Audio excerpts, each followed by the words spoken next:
ఎన్నికల ముందు ముఖ్యమంత్రి చంద్రబాబు నాయుడు ఇచ్చిన మేనిఫెస్టో ప్రకారము వ్యవసాయ పశుసంవర్ధక మత్స్యశాఖ మంత్రి కింజరాపు అచ్చెన్నాయుడు, కేంద్ర పౌర విమాన శాఖ మంత్రి కింజరాపు రామ్మోహన్ నాయుడు ఆదేశాల మేరకు టెక్కల్లో ఉచిత ఇసుక పంపిణీ కార్యక్రమం ప్రారంభమైంది. శ్రీకాకుళం జిల్లా టెక్కల నియోజకవర్గంలో మండల కేంద్రమైన టెక్కల్లో ఇసుక రీచ్లో టెక్కల మండల తెలుగుదేశం పార్టీ అధ్యక్షుడు బగాది శేషగిరిరావు, టెక్కల సబ్ కలెక్టర్ నూరల్ కుమార్, టెక్కల తహసీల్దార్ మైనింగ్ ఏడీ ఆధ్వర్యంలో ఈ కార్యక్రమం ప్రారంభించారు.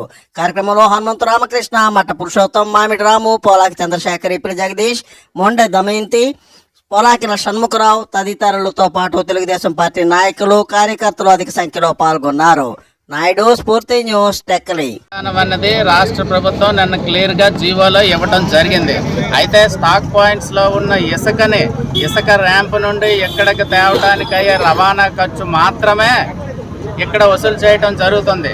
ఇసుక అన్నది పూర్తిగా ఆంధ్రప్రదేశ్ ప్రభుత్వం ఉచితంగా ఇవ్వడానికి స్పష్టంగా నిన్న జీవో రూపంలో ఇవ్వడం జరిగింది. ఓన్లీ రవాణా ఛార్జీ మాత్రమే ఇక్కడ ఇప్పుడు వసూలు చేయడం జరుగుతుంది. తదనంతరం ఇసుక ర్యాంపుల్లో ఉచితంగా ఇసుక సరఫరా చేయడం జరుగుతుంది. విత్తన బంతులతో హరిత విశాఖ సాధ్యమని గ్రీన్ క్లైమేట్ టీమ్ ఎన్జీఓ వ్యవస్థాపక కార్యదర్శి జేవి రత్నం అన్నారు. విశాఖ నగరంలో ఎంవిపి కాలనీలోని ఎస్వివిపి డిగ్రీ కాలేజీలో మొక్కలు నాటి విత్తన బంతులను తయారు చేశారు. తర్వాత ఆయన మాట్లాడారు. ఆహారంగా తీసుకునే పండ్ల విత్తనాలతో విత్తన బంతులు తయారు చేసి వాటిని కొండల మీద, మైదాన ప్రాంతాల్లోనూ, సముద్ర తీరంలోనూ వేయాలని ఆయన సూచించారు. విత్తన బంతులతోనే ఎకో వైజాగ్ సాధ్యమన్నారు. ప్రతి విద్యార్థి కనీసం 1000 విత్తన బంతులను తయారు చేసి అవి మొక్కలు వచ్చేలా చేసి వాటిని పెంచాలని సూచించారు. ఈ కార్యక్రమంలో వరల్డ్ వైల్డ్ లైఫ్ ఫండ్ ప్రతినిధి, honey action aid human rights founder Krishnakumari, green climate team వాలంటీర్లు రవితేజ, రాజేశ్వరి, జీవీఎంసీ ఎస్ఆర్యు ప్రతినిధి Mangaraju, NCC programme officer Ushakumari, NSS programme ఆఫీసర్లు రాణి ప్రియాంక, అప్పారావు, పలువురు విద్యార్థులు పాల్గొన్నారు. స్ఫూర్తి న్యూస్, విశాఖ సిటీ.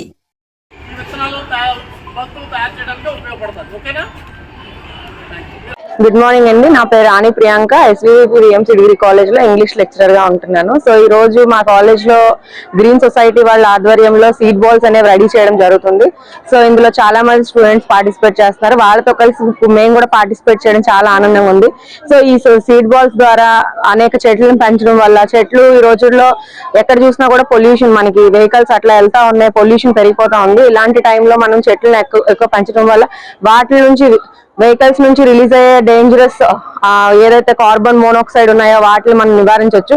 అలాగే ఈ చెట్ల వల్ల ఇప్పుడు మనం స్పారోస్ చూస్తున్నాం, చాలా చోట్ల ఇప్పుడు స్పారోస్ లేదు, అనేక రకాల పక్షులు అవి అలా వానిష్ అయిపోతా ఉన్నాయి. సో అలాంటి పక్షులన్నిటిని కూడా మళ్ళీ తిరిగి మనం రప్పించాలంటే మనం గ్రీన్ ని ఎక్కువగా ఎంకరేజ్ చేయాలి.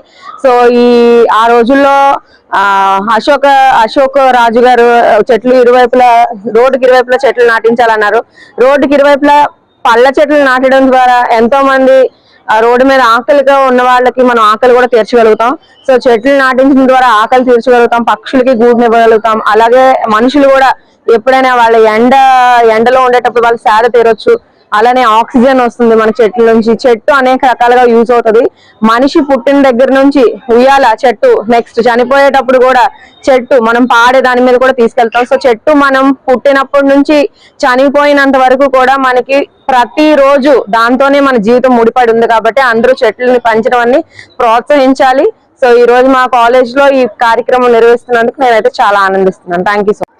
నా పేరు విదివ్య. నేను విఎంసీ కాలేజ్ లో డిగ్రీ చదువుతున్నాను, ఫస్ట్ ఇయర్.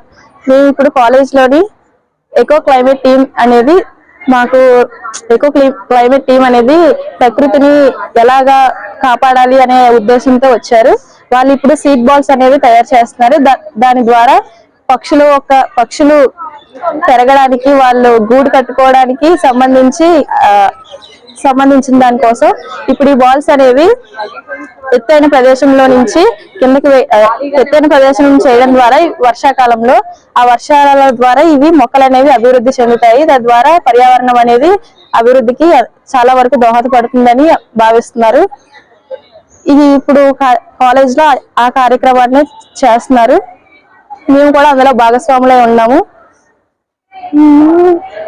అనేవి ప్రతి ఒక్క కొండల పైన వెలుసుతారు. దానివల్ల మనకి ఆక్సిజన్ చాలా పెరుగుతుంది. ఇంకా please like, share, subscribe our channel.